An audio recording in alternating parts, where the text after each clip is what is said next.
नमस्कार।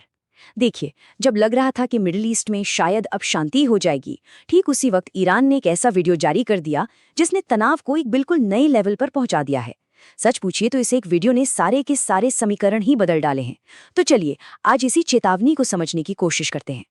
ईरान के उस एनिमेटेड वीडियो का जो सेंट्रल मैसेज है वो यही है, सभी के लिए बस एक ही बदला। ये सिर्फ एक लाइन नहीं है, ये एक बहुत ही गंभीर चेतावनी है जो आने वाले वक्त के लिए एक खतरनाक माहौल बना रही है। तो सवाल ये है कि ये सब शुरू कैसे हुआ। इस हिस्से में हम उसे भड़काऊ वीडियो के सिंबल्स और मैसेज को डिकोड करेंगे जिसने पूरे रीजन को हाई अलर्ट पर डाल दिया है। वीडियो का जो सबसे शॉकिंग विजुअल है वो यही है, एक ईरानी मिसाइल और वो सीधा स्टैच्यू ऑफ लिबर्टी को तबाह कर रही है। ये कोई कोरी कल्पना नहीं है, बल्कि अमेरिका के सबसे बड़े प्रतीक पर एक सीधी खुली धमकी है। मैसेज बिल्कुल साफ है। और यहाँ एक बहुत ही दिलचस्प बात है, ईरान इस हमले को कई पुरानी ऐतिहासिक शिकायतों के बदले के तौर पर दिखा रहा है। वीडियो में हिरोशिमा से लेकर जनरल सुलेमानी की हत्या तक हर घटना का जिक्र किया गया है। मतलब वो ये कह रहे हैं कि ये एक मिसाइल उन सभी घटनाओं का एक साथ जवाब है।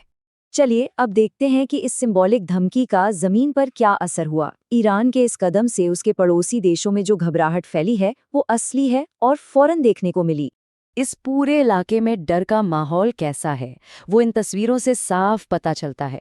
कुवैत और बहरीन दोनों देशों ने अपने लोगों के लिए इमरजेंसी एडवाइजरी जारी कर दी है। लोगों से कहा जा रहा है कि खिड़कियां सील कर दो, अंदर रहो, गाड़ियों के टैंक फुल रखो, फोन चार्ज रखो। सोचिए, ये सिर्फ एक वीडियो पर रिएक्शन नहीं है, ये तो किसी बड़े, शायद किसी न्यूक्लियर खतरे की तैयारी लग रही है। अब जरा डिप्लोमैटिक फ्रंट पर चलते हैं। ईरान ने सिर्फ मिलिट्री के लेवल पर ही टेंशन नहीं बढ़ाई, बल्कि उसने शांति की सारी बातचीत को भी एक झटके में पलट दिया। यहाँ आकर डिप्लोमेसी का जो डेडलॉक है वो एकदम साफ हो जाता है। अमेरिका का एक 15 पॉइंट का प्रपोजल था जिसे ईरान ने सीधे सीधे खारिज कर दिया और बदले में अपनी 5 शर्तें रख दी जिन पर उसके हिसाब से कोई समझौता नहीं हो सकता। इस हिस्से में हम देखेंगे कि कैसे ईरान ने अपने पड़ोसियों को सीधी धमकियां दी और कैसे एक बड़े रीजनल प्लेयर ने अचानक अपनी रणनीति बदल ली। ये एक बहुत बहुत बड़ी चेतावनी है। ईरान ने साफ कर दिया है कि अगर अमेरिकी सैनिक जमीन पर उतरे तो वो अपने 2 पड़ोसी देशों बहरीन और यूएई के तटीय इलाकों पर कब्जा कर लेगा। अगर ऐसा हुआ तो इस पूरे इलाके का नक्शा ही बदल जाएगा। और इन सीधी धमकियों के ठीक बाद कतर ने एक ऐसा कदम उठाया जिसकी किसी को उम्मीद नहीं थी। उसने ऐलान कर दिया कि वो इस लड़ाई से खुद को अलग कर रहा है। इससे ईरान के खिलाफ जो एक रीजनल गठबंधन था उसमें एक बड़ी दरार साफ दिखने लगी है। कतर के इस मूव को स्ट्रेटेजिक न्यूट्रलिटी कहा जा रहा है।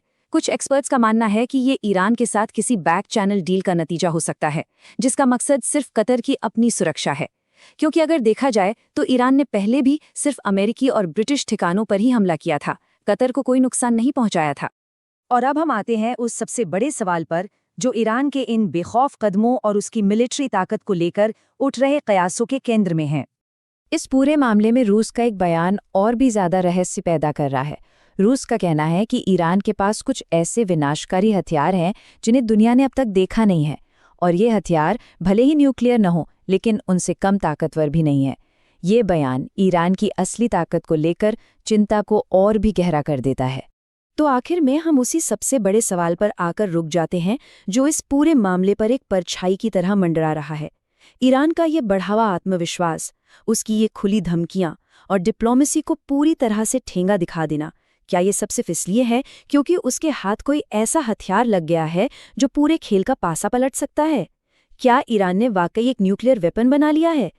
देखिए, इसी एक सवाल के जवाब पर पूरे मिडिल ईस्ट का भविष्य टिका हुआ है।